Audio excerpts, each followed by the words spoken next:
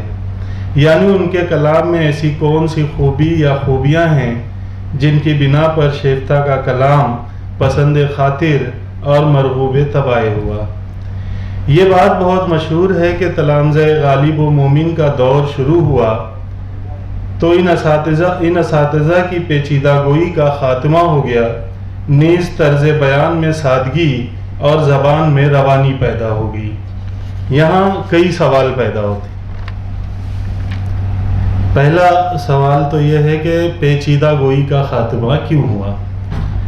اب اس کے جو ممکنہ اسباب ہو سکتے ہیں وہ میں نے بیان کی ہیں۔ کیونکہ یہ طرز معیوب تھی، یا اس طرز کے سارے امکانات ختم ہو گئے تھے، اس دور کے ادبی معاشرے کا عام مذاق بدل گیا تھا، یا اس ادبی معاشرے کا معیار ذوق زوال آمدہ تھا۔ دوسرا سوال ہے، تلامذہ غالب اور مومن سے پہلے طرز بیان میں سادگی نہیں پائی جاتی تھی؟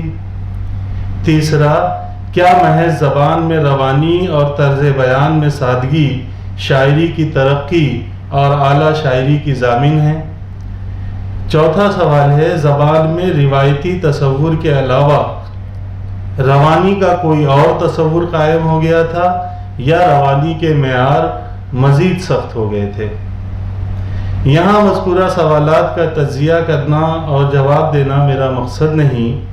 یہ سوال یہاں محض اس لیے اٹھائے گئے ہیں کیونکہ دور تلامذہ غالب و مومن میں طرز بیان کی سادگی اور زبان کی روانی کو خاص اہمیت دی جاتی ہے، اور دلیل میں مجروح اور شیفتہ کے اشعار پیش کیے جاتے ہیں۔ پہلے مجروح اور اس کے بعد شیفتہ کا متعلقہ شعر ملاحظہ کیجیے۔ شعر میں بے مثال ہے مجروح، معنی غالب و سلاست میر۔ اس کے بعد شیفتہ کا شعر، وہ طرز فکر ہم کو خوش آتی ہے شیفتہ، معنی شگفتہ لفظ خوش انداز صاف ہو۔ مجروح کے شعر میں طرز بیان کی سادگی کے بجائے معنی غالب کو بے مثال کہا گیا ہے۔ یہاں معنی سے مضمون مراد ہے، اور یہ ظاہر بات ہے کہ غالب کے یہاں مضامین کا بیان اظہار کی پیچیدگی سے عبارت ہے۔ البتہ سلاست میر کو روانی کہہ سکتے ہیں۔ شیفتہ کے شعر میں معنی شگفتہ سے کیا مراد ہے اس کا پتہ نہیں چلتا، البتہ لفظ خوش اور انداز صاف کے فقرے سے فصاحت کلمہ و کلام پر ان کے اصرار کا اندازہ ضرور ہوتا ہے۔ شیفتہ نے اس خوبی کو اپنے کلام میں بیش از بیش سمویا ہے۔ مثلا یہ اشعار ملاحظہ کیجیے۔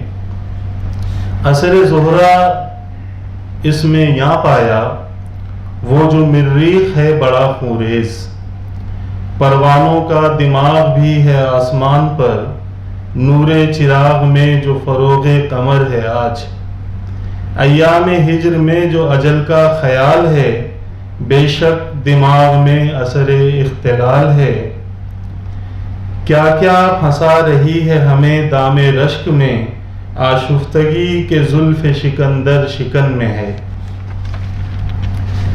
شیفتہ کے کلام میں طرز بیان کی سادگی اور زبان میں روانی کا مطلب یہ نہیں کہ وہ پیچیدہ گوئی اور لفظ تازہ کی تلاش سے شعوری طور پر گریز کرتے ہیں یا اسے ناپسندیدہ سمجھتے ہیں۔ بات دراصل یہ ہے کہ طرز میر نے تقریباً ہمارے تمام اردو شاعروں کو لبھایا ہے۔ اب یہ بات محتاج ثبوت نہیں رہی کہ طرز میر یا بیان میر میں خاصا تنوع پایا جاتا ہے، لہذا جب کوئی شاعر طرز میر کی طرف حریصانہ راغب ہوتا ہے تو دیکھنے کی بات یہ ہے کہ وہ میر کی کس طرز سے متاثر ہے۔ اس کا علم دو طریقوں سے ہوتا ہے، اول یہ کہ وہ شاعر میر کے کلام سے اس طرز خاص کی مثالیں پیش کر دے یا طرز کا نام بتا دے، دوسری یہ کہ وہ خود اپنے کلام میں اس طرز خاص کا التزام کرے۔ اس تعلق سے شعراء کے یہاں عمومی صورتحال یہ پائی جاتی ہے کہ وہ کلام میر کی شور انگیزی اور کیفیت کے اسلوب سے متاثر ہیں۔ اس میں بھی کیفیت کے اسلوب کو زیادہ قبولیت حاصل ہے۔ یہی وجہ ہے کہ طرز میر پر توازمائی کرنے والے بیشتر شعراء نے کیفیت کے اسلوب کو برتا اور اسی کو اپنے لیے پیروی میر کا نام دیا۔ کیفیت کا تعلق مضمون آفرینی سے ہے، یعنی یہ مضمون آفرینی کا ایک وسیلہ ہے، لیکن میر کے یہاں کیفیت کے اشعار میں عام طور پر معنی آفرینی بھی پائی جاتی ہے۔ یہ میر کا اختصاص ہے اور اس حوالے سے ان کی حیثیت استثناء کی ہے، لیکن کیفیت کے اسلوب پر توازمائی کرنے والے شعراء نے معنی آفرینی کے بجائے کیفیت کا شدید تاثر ابھارنے پر زیادہ توجہ دی۔ شیفتہ بھی کیفیت والے اشعار میں معنی آفرینی کے بجائے کیفیت زائی پر زیادہ دھیان دیتے ہیں۔ مثال کے طور پر میر اور شیفتہ کا ہم مضمون اور ہم اسلوب شعر ملاحظہ کیجیے۔ پہلے میر کا شعر ہے: کیا عشق خانہ سوز کے دل میں چھپی ہے آگ، ایک سارے تن بدن میں میرے پھک رہی ہے آگ۔ اسی مضمون پر شیفتہ کا مشہور زمانہ شعر ہے: شاید اسی کا نام محبت ہے شیفتہ، ایک آگ سی ہے سینے کے اندر لگی ہوئی۔ میر اور شیفتہ دونوں کا مصرع اول انشائیہ اور مصرع ثانی خبریہ ہے۔ شمس الرحمن فاروقی نے شعر شور انگیز میں لکھا ہے کہ میر کا شعر کیفیت کا حامل ہونے کے ساتھ ساتھ معنی آفری بھی ہے، یعنی میر کے شعر میں ایک سے زیادہ معنی کے امکان ہیں۔ شیفتہ کے شعر میں محض کیفیت ہے، لیکن میر کے شعر سے بڑھ گئی ہے، جس کی وجہ لفظ شاید کا استعمال ہے۔ شاید کے استعمال کی وجہ سے شیفتہ کے شعر میں روانی بھی زیادہ ہے، جبکہ میر کے شعر میں کیا عشق خانہ سوز کی وجہ سے روانی میں قدر کمی واقع ہوئی ہے۔ میر کے شعر میں معنی کے امکان لفظ کیا کی وجہ سے بڑھ گئے ہیں۔ اگر میر کے یہاں آگ عشق خانہ سوز کے بجائے متکلم کے دل میں لگی ہوتی تو یہی شعر شور انگیز بن جاتا۔ کیفیت پر مبنی شیفتہ کا ایک اور شعر ملاحظہ کیجیے: ہائے وہ شیفتہ کی بیتابی، تھام لینا وہ تیرے محمل کو۔ اور بھی بہت سارے اشعار ہیں شیفتہ کے یہاں کیفیت کے، لیکن میں نے انہیں نہیں لکھا ہے۔ یہ تو رہی شیفتہ کی سادہ بیانی۔ اب ذرا یہ شعر ملاحظہ کیجئے جس میں استعارے کی پیچیدگی شعر کو تقریباً لا ینحل بنا رہی ہے۔ دیتی ہے چشم روشنی چشم روشنی، آمد نسیم مصر کی بیت الحزن میں ہے۔ اس شعر میں روشنی چشم روشنی کا مفہوم واضح نہیں ہوتا۔ شیفتہ کے کلام میں مضمون آفرینی اور رعایت لفظی کا التزام بھی نظر آتا ہے۔ وہ مضمون کو زیادہ وسعت دینے کے بجائے جدت اسلوب اور ندرت ادا سے کام لیتے ہیں۔ انہیں معمولی اور روایتی مضامین میں ترفگی اور تازگی پیدا کرنے سے زیادہ سروکار رہتا ہے۔ یہاں معمولی مضامین سے مراد وہ مضامین ہیں جن میں پیچیدگی اور خیال کی بلندی نہ پائی جاتی ہو، ورنہ کوئی مضمون معمولی نہیں ہوتا، بلکہ معمولی مضمون وہی ہے جسے کثرت سے باندھا گیا ہو اور دوبارہ نظم کرنے میں کوئی نئی بات نہ پیدا کی گئی ہو۔ مثال کے طور پر شیفتہ کے چند اشعار ملاحظہ کیجیے: ابھی کہوں تو کریں لوگ شرمسار مجھے، کہ کس کے وعدے پہ اتنا ہے اعتبار مجھے، خلاف وعدہ مسلم وفائے وعدہ غلط، غرض کچھ اور نہیں غیر انتظار مجھے، لیا ہی تھا نگہ پرفسون دل لیکن کیا ادائے تغافل نے ہوشیار مجھے، فنائے عاشقاں عین بقا ہے، دے ترندوں کی کیسی خوں بہا کیا، عین بقا، فنائے عاشقاں عین بقا ہے، دے ترندوں کی کیسی خوں بہا کیا۔ ان اشعار میں کسی شعر کا مضمون ایسا نہیں جو پہلے نہ باندھا گیا ہو۔ بلکہ کثرت استعمال کی بنا پر انہیں پامال مضامین کہنا بجا ہے، لیکن شیفتہ نے ہر مضمون کو اس ادا سے باندھا ہے کہ کسی نہ کسی پہلو سے تازگی کا عنصر پیدا ہو گیا ہے۔ یہ سارے مضامین الفاظ کی نئی ترتیب کے التزام سے ادا کیے گئے ہیں، اور یہ یاد رکھنے کی بات ہے کہ الفاظ کی ہر ترتیب الگ طرح کی معنویت اور ادبی خوبی کی حامل ہوتی ہے۔ اس کی دلیل میں شعرائے اردو اور فارسی کے کسی بھی ہم مضمون شعر کو ملاحظہ کیا جا سکتا ہے۔ سر دست یہ اشارہ کر دینا کافی ہے کہ شیفتہ کا مصرع دیت رندوں کی کیسی خوں بہا کیا اور دیت رندوں کی کیسی خوں بہا کیا اور غالب کا مصرع شہیدان نگہ کا خوں بہا کیا سے میرا مدعا واضح ہو جاتا ہے۔ شیفتہ کے کلام سے چند مضمون آخری اشعار ملاحظہ کیجیے۔ لطف قاتل میں تعامل نہیں پر کیا کیجے، سر شوریدہ میرا قابل فتراک نہیں، آنکھوں میں پھر گیا میری وہ رقص جان نواز، ہاروت مجھ سے زہرہ کا مت کر بیان رقص، جان کھونی ہو جسے مد نظر مثل حباب، وہی مشتاق فنا چشم کو تر کرتا ہے، تمہارے جلوے سے از بس کے کھل گئی قلعی، مثال ماہ ہوا شرمسار آئینہ، پری کو شیشے میں بےتاب جس نے دیکھا ہو، ہوا وہ دیکھ کے یوں بے قرار آئینہ، واہ تیرا جلوہ حیرت ادا، آئینہ عشاق کی تصویر ہے۔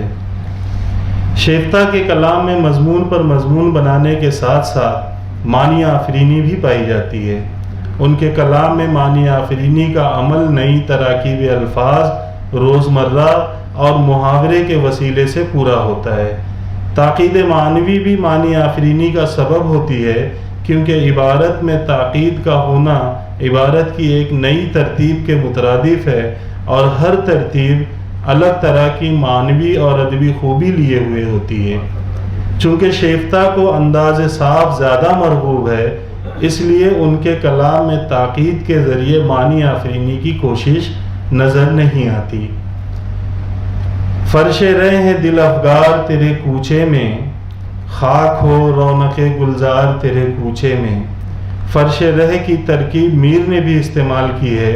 شیفتہ کے مذکورہ شعر کا مصرع اولا میر کے درج ذیل مصرع سے تقریباً متحد الخیال ہے۔ میر کا مصرع ہے، جانے ہیں فرش رہ تیری مت حال حال چل۔ خاک ہو کے فقرے سے شیفتہ کے کلام میں معنی کا امکان بڑھ گیا ہے، یعنی دوسرے مصرے کا ایک مطلب تو یہ ہوا کہ تیرے کوچے میں گلزار جیسی رونق ہے، وہ خاک ہو جائے، مٹی میں مل جائے۔ دوسرے یہ کہ جب تیرے کوچے میں دل افگار بکھرے پڑے ہیں اور سارا کوچہ لالازار ہوا ہے، تو گلزار کی رونق کیا حیثیت رکھتی ہے، یعنی کیا خاک ہو رونق گلزار۔ تیسرے ممکنہ معنی یہ ہیں کہ تیرے کوچے میں دل افگار فرش رہ نہ ہوتے تو گلزار کی رونق ہوتی، یعنی کوچے گلزار تو ہے لیکن دل فگاروں کے انجام سے وہ بجھ گیا ہے اور اس کی رونق ختم ہو گئی ہے۔ شیفتہ نامانوس الفاظ اور نئی تراکیب کا استعمال اس طرح کرتے ہیں کہ ان میں اجنبیت نہیں رہ جاتی۔ نامانوس کو مانوس بنانے کے ساتھ ساتھ وہ کلام میں تازگی بھی پیدا کرتے ہیں، بلکہ ان کے بعض اشعار کی تازگی اور ندرت کا انحصار ان کی اسی شعوری کوشش پر ہے۔ مثال کے طور پر، تمام علت درماندگی ہے قلت شوق، تپش ہوئی پرے پرواز مرغ جاں کے لیے، قفس میں کرتی ہے تحریک بال جنبانی، نوائے دلکشے مرغان شاخسار مجھے۔ شیفتہ کے کلام میں فارسی تراکیب کے حوالے سے یہ بات عرض کرنا بھی ضروری ہے کہ شیفتہ تراکیب کا استعمال اور اس میں ایسی جدت پیدا نہیں کر پاتے جسے لفظ خوش سے تعبیر کر سکے۔ شیفتہ کے لیے یہ کام مانوس اور آسان اس لیے ہوا کہ ان سے پہلے شاہ نصیر، شیخ ناسخ، ذوق، غالب اور مومن نے فارسی تراکیب کا عام مذاق پیدا کر دیا تھا اور اس کی راہ بڑی حد تک ہموار ہو گئی تھی۔ حاصل کلام یہ ہے کہ شیفتہ کو پیچیدگی کلام، نازک خیالی، مضمون آفرینی، معنی آفرینی، رعایت لفظی، فارسی تراکیب، مناسبات لفظی، بندش کی چستی اور ربط سے کوئی گریز نہیں، بلکہ وہ ہر رنگ میں کامیاب شعر کہہ کر ہر اسلوب پر قدرت رکھنے کے اپنے دعوے کو ثابت کرتے ہیں۔ اس کا یہ مطلب نہیں کہ شیفتہ کا اپنا کوئی انداز نہیں، انہوں نے ہر رنگ میں شعر کہہ کر کسی مشہور اور استاد شاعر کی پیروی نہیں کی، بلکہ انہوں نے کلاسیکی مشرقی شعریات کا تتبع کرتے ہوئے اپنی واقفیت اور طبع وقات کو تسلیم کرایا ہے۔ ان کے وہ اشعار جن میں بظاہر کوئی اہم بات نظر نہیں آتی، ان پر بھی غور کیا جائے تو اندازہ ہوگا کہ شعر کے دونوں مصروں میں کمال ربط کی خوبی لائق دید ہے۔ ایسا محسوس ہوتا ہے کہ شیفتہ نے نئی نسل کو شعر کی بنیاد کا عملی نمونہ پیش کیا ہے۔ ہمارے اساتذہ فن نے مصروں کے باہمی ربط پر اس قدر زور دیا ہے کہ وہ اپنے شاگردوں کے ناموضوع اشعار کو گوارا کر لیتے ہیں، لیکن بے ربط اشعار برداشت نہیں کرتے۔ ناموضوع اشعار اس لیے گوارا کرتے تھے کہ ان کی اصلاح اصول پر مبنی ہونے کی وجہ سے آسان ہے، لیکن مربوط مصرے کہنے کی صلاحیت اصول سے زیادہ وہری ہے۔ شیفتہ کا اردو دیوان نہایت مختصر ہے۔ اس مختصر دیوان میں مضامین کا تنوع کم ہے، معاملہ بندی، ادا بندی، سراپے سے متعلق مضامین اور خد و خال کا تذکرہ بھی نہیں۔ اس کے باوجود ان کا کلام بنیادی طور پر عشقیہ موضوع سے تعلق رکھتا ہے، اس میں بھی عشق مجازی کا غلبہ ہے۔ شیفتہ نے اس مختصر دیوان میں مضامین کے تنوع پر زور صرف کرنے سے زیادہ اسلوب اور طرز اظہار کے تنوع پر دھیان دیا ہے۔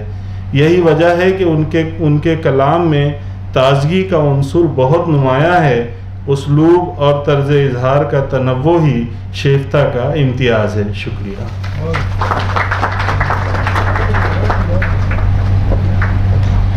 بے حد شکریہ۔ یہ تھے ہمارے آخری مقالہ نگار۔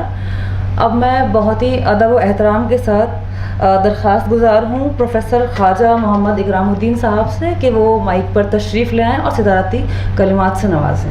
سیمینار کے آخری مقالہ نگار، سیمینار کے یہ اچھی بات ہے نا کہ ہمارے اساتذہ جو ہیں ہماری اصلاح بھی کرتے رہتے ہیں۔ بے حد شکریہ سر۔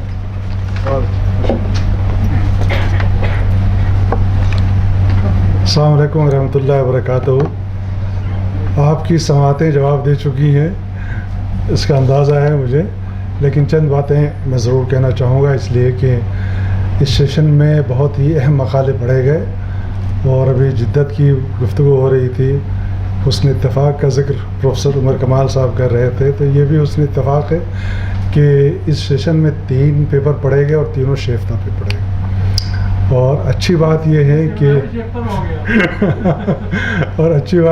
کہ ایک فارسی شاعری پہ، ایک اردو شاعری پہ اور ایک ان کی تنقید کے حوالے سے بہت ہی خوبصورت، بہت ہی اچھی گفتگو ہوئی۔ اور میں ظاہر ہے ہمارے معاصرین ہیں، ہمارے دوست ہیں، احباب ہیں، فیاض صاحب ہمارے سینئر ہیں، تو ان تینوں کو میں مبارکباد پیش کرتا ہوں۔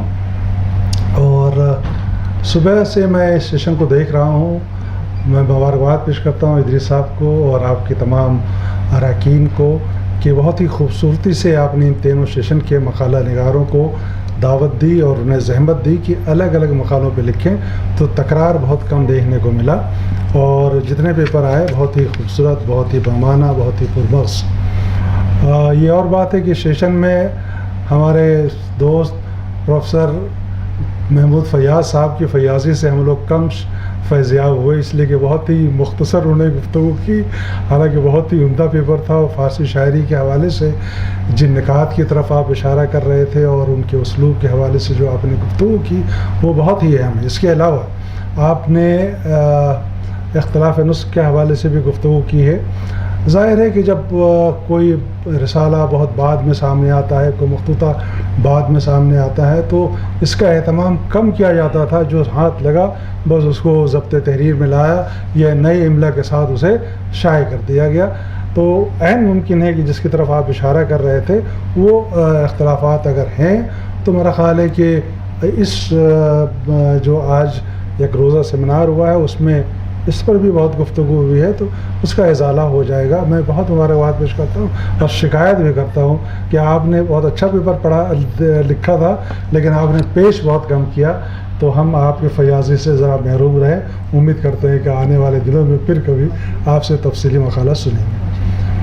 اس سے پہلے کہ میں اپنے دوست پروفیسر احمد محفوظ صاحب کے مقالے پہ، ان کی گفتگو پہ، ان کی شگفتہ بیانی پہ اور ان کے پرمغز گفتگو پہ کچھ گفتگو کروں، مقیم صاحب کے حوالے سے بات کرنا چاہتا ہوں. شیفتہ کی اردو غزل پہ پورے دن بہت کم گفتگو ہوئی اور یہ اچھا ہوا کہ آپ نے بہت خوبصورتی سے اور بہت تفصیل سے، اور اتفاق ہے کہ سفینہ صاحبہ یہاں موجود تھیں، بہت ہی رحم دل کہ انہوں نے وقت نہیں دیکھا آپ کو پڑھنے دیا. تو اس طرح سے آپ نے اپنی پوری بات کہہ دی اور کوشش یہ کی کہ سادہ گوئی اور وہ کہہ لیں جدت اور تنوع جو ان کے وہاں ہے اس کو پیش کر سکیں. حالانکہ دیکھیے اگر آپ غور کریں تو یہ ایک عہد ہے جس میں ہم شیفتہ کی بات کر رہے ہیں، صہبائی کی بات کر رہے ہیں، آزردہ کی بات کر رہے ہیں، مومن غالب کی بھی گفتگو ہوئی. یہ ایک ایسا عہد ہے جو دو راہے پہ کھڑا ہے. یعنی یہاں سے بہت سے اقدار کو ہم خدا حافظ کہنے والے تھے، بہت سی تہذیبی چیزوں سے ہم محروم ہونے والے تھے اور نئی چیزوں کا استقبال بھی کر رہے تھے. ان میں ادبی روایات بھی تھی، تنقید کی بھی روایات تھی، شعری روایات بھی تھی، یہ تمام چیزیں. تو حتمی طور پر یہ کہہ دینا کہ سادہ گوئی ان کے کلام میں ہے، آپ نے ثابت تو کیا ہے ضرور، لیکن ذرا تکلف ہوتا ہے ماننے میں، اس لیے کہ خود جو ان کے استاد تھے مومن، ان کے وہاں بھی اگر اشعار آپ پڑھیں، چاہے وہ معاملہ بندی کا ہو یا معاملات عشق کا ہو یا کیفیات عشق کا ہو یا براہ راست تخاطب کا ہو یا مکالمے کا ہو کہ کبھی تجھ میں ہم میں، پڑھو ذرا شعر، کبھی تم میں ہم میں قرار. سب کو یاد ہے، مجھے بھی یاد ہے، لیکن میں سوچتا تھا کہ آپ لوگ تھوڑا دہرا لیں اس کو. تو یہ یاد ہے تو اچھی بات ہے. تو یہ بہت عمدہ پیپر تھا آپ کا، اور میرا خیال ہے کہ اگر اس میں دیگر شعراء کے بعد میں اگر اس کو باضابطہ ریسرچ پیپر بنائیں، چونکہ ہم سب نئی، آپ سب نئی نسل کے لوگ ہیں، کہ اگر اس میں کچھ اور شعراء کی مثالیں شامل کر کے اس پورے عہد کو شامل کریں کہ کس طرح شاعری جو ہے مشکل پسندی سے واقعی کیا سادہ گوئی کی طرف جا رہی تھی، حالانکہ سادہ گوئی کی تحریک تو باضابطہ ہمارے وہاں ہے، پڑھتے ہیں پڑھاتے ہیں، کیا وہ سادہ گوئی کی تحریک ہے بھی یا نہیں ہے، بہت پہلے کی بات ہے، دور اول کی بات ہے نا، جب ترک ایہام کے بعد ہم سادہ گوئی کی طرف آتے ہیں. لیکن مجموعی طور پر جس سنجیدگی سے، جس خوبصورتی سے اور جس اعتماد سے مقیم صاحب آپ نے پیپر پڑھا، میں مبارکباد پیش کرتا ہوں. بہت شکریہ. احمد محفوظ صاحب کے بارے میں سب جانتے ہیں، جس محفل میں ہوتے ہیں اور رونق ہوتی ہے اس مجلس کا استناد ہے ان کا موجود ہونا. تو آج کی بھی گفتگو اسی استناد کے ساتھ آپ نے کی اور اسی اعتماد کے ساتھ کی، اور یقیناً یہ وہ اساتذہ ہیں جن کو آپ نئی نسل کے لوگ خاص طور پر دیکھنا چاہیے کہ کس طرح سے اپنی باتوں کو کہتے ہیں اور کس طرح سے اپنی بات کو بہت آسانی سے لوگوں تک پہنچاتے ہیں. لیکن میں کچھ گفتگو کرنا چاہوں گا تنقید کے حوالے سے. جو آپ نے ایک بات کہی گلشن بخار کا جو تنقیدی شعور ہے، اچھا جس طرح اب دیکھیے یہ کیا ہے گلشن بخار، یہ بھی انتخابات ہے، اور محفوظ صاحب نے بھی انتخابات پیش کیے، اقتباسات کیے، خوبصورت انتخاب. اب یہ انتخاب کبھی آپ کو رسوا بھی کرتا ہے اور کبھی بہت سرخرو بھی کرتا ہے. بہت ہی خوبصورت انتخابات آپ نے پیش کیے. لیکن ایک بات ہے، مجموعی طور پر اگر آپ دیکھیے کہ ہمارا جو تنقیدی شعور ہے تذکروں کے عہد کا یا اس عہد تک، یعنی حال ہی سے پہلے کے عہد تک، تو آپ کو کیا نظر آئے؟ جن اقتباسات کے تراجم انہوں نے پیش کیے اس کو سامنے رکھیے. میں آپ لوگوں کے لیے نئی بحث ہے کہ میں ان کے پیپر پہ کچھ نہیں کہہ رہا، لیکن آپ طالب علموں سے یہ کہنا چاہتا ہوں کہ محمد حسین آزاد کی کتاب، کون سی کتاب؟ اب سامنے رکھیے اور غالب کے بارے میں کیا کہا گیا، کس انداز میں اور کس گلفشانی کے ساتھ گفتگو کی گئی ہے. ترجمہ بھی اسی ابوالکلامی نثر میں تھا، ہے نا، اور یہ بڑا خوبصورت ہے. تو یہ تذکروں میں جو بات کہنے کا جو رواج ہے وہ یہی ہے کہ بہت محدود ان کے پیمانے تھے. اچھا پیمانہ میں کیوں کہہ رہا ہوں؟ اس لیے کہ دیکھیے ہم تو اتفاق سے یہ بات کہہ رہے، پہلے سیشن میں قاسمی صاحب نے بہت طویل گفتگو کی، بڑا اچھا لگا کہ ٹھیک ہے فارسی سے عربی سے ہمارا رشتہ جڑتا ہے اور وہاں سے تنقیدی شعور کی بات ہم کرتے ہیں، لیکن عربی کی جب بات کرتے ہیں تو آخر میں یہی بات کہہ کے ختم ہوتا ہے کہ اللفظ والمعنی فہذا هو الحد، یہی کہ لفظ اور معنی کے رشتے پہ بات کر کے اور کہتے ہیں کہ یہی تنقید ہے، چونکہ اس کا اطلاق جو ہے فصاحت اور بلاغت پہ ہوتا ہے. اچھا اب اردو کی بات کریں تو تذکروں سے ہم بات شروع کرتے ہیں، لیکن تذکروں سے بہت پہلے ہمیں اور پہلے جانا چاہیے. 17ویں صدی میں جب یہ کہتے ہیں کہ بھلا ہے جو یک شعر ہے نا، وہ پورا در شہر شعر گوید کے عنوان سے اب سب طالب علموں کو میں نے پڑھایا ہے، آپ نے پڑھایا خوب، کہ اس میں جتنے نکات پیش کیے گئے ہیں ربط کلام کے حوالے سے، تسلسل کے حوالے سے، ندرت کے حوالے سے، جدت کے حوالے سے اور لفظوں کے انتخاب کے حوالے سے، اس کے بعد تذکروں کی ایک طویل فہرست ہے، ان کو آپ اٹھائیے. اس کے بعد آپ یہ دیکھیے گا کہ ان تذکروں میں یا تو زور بیان کی بات ہوگی، اچھا، یا رنگینی بیان کی بات ہوگی، نزاکت خیال کی بات ہوگی. اچھا فارسی میں بھی تقریباً یہی تمام چیزیں ہیں. اب اگر فارسی کا میں ایک شعر آپ کو سناتا ہوں، آپ یہ دیکھیے پوری اردو تنقید جو آپ یہ کہتے ہیں کہ مانوی ربط کے حوالے سے یا یہ کہیے کہ نزاکت خیال کے حوالے، بتاں شکستہ دلم الحذر ذکین ماں، یہ فارسی کا شعر. اب اس میں نزاکت خیالی یہ دیکھیے، مومن کے دیکھیے یا پورے اردو شاعری کے دیکھیے کہ بتاں شکستہ دلم الحذر ذکین ماں، کہ شیشہ، اب جیسا محفوظ صاحب نے کہا سبق ہندی والے ہیں تو شیشے نہیں پڑھیں گے، شیشہ پڑھیں گے، کہ شیشہ ریزہ شدہ استخوان سینہ ماں، کزا شکستہ دلم خوش تہم مریدارم، کہ پائے کس نہ خراشت ز آبگین ماں. یعنی اتنا خوبصورت شعر ہے ناز و خیالی کے حوالے سے کہ میرا دل ٹوٹ گیا ہے اور بکھر گیا ہے.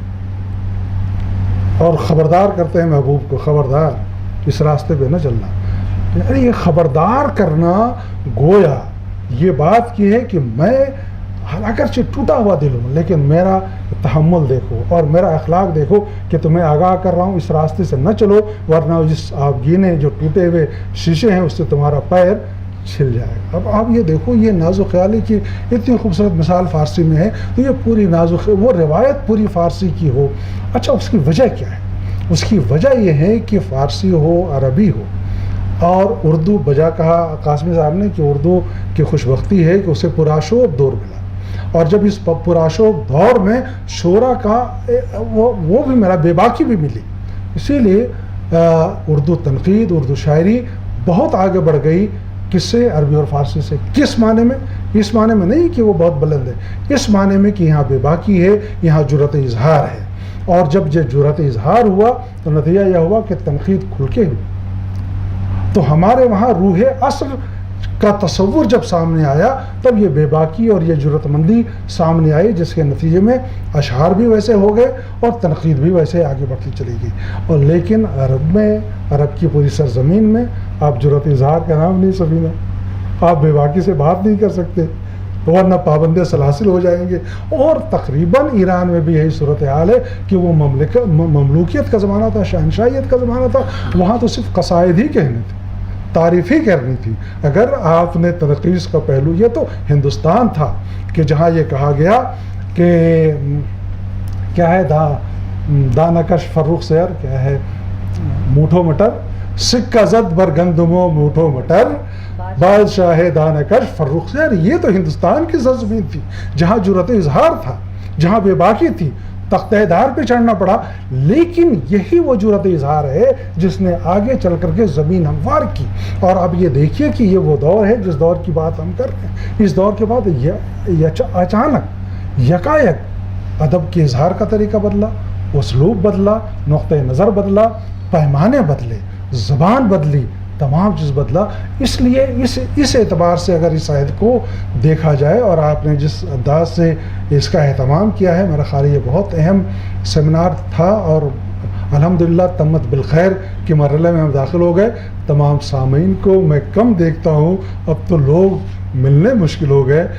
ہم اپنے طالب علموں کو جن کو پہچانتا ہوں ان کو بھی، جن کو نہیں پہچانتا ہوں اساتذہ بھی یہاں بیٹھے ہیں، سب کو مبارکباد پیش کرتا ہوں کہ آج کے وقت میں جب بے وقتی کے ہم شکار ہیں، کم وقتی کے شکار ہیں کہ وقت نہیں ہے کسی کے پاس، لیکن صبح سے شام تک آپ اپنی ادبی روایات کو جاننے کے لیے یہاں بیٹھے ہیں، تو آپ زیادہ قابل مبارکباد ہیں.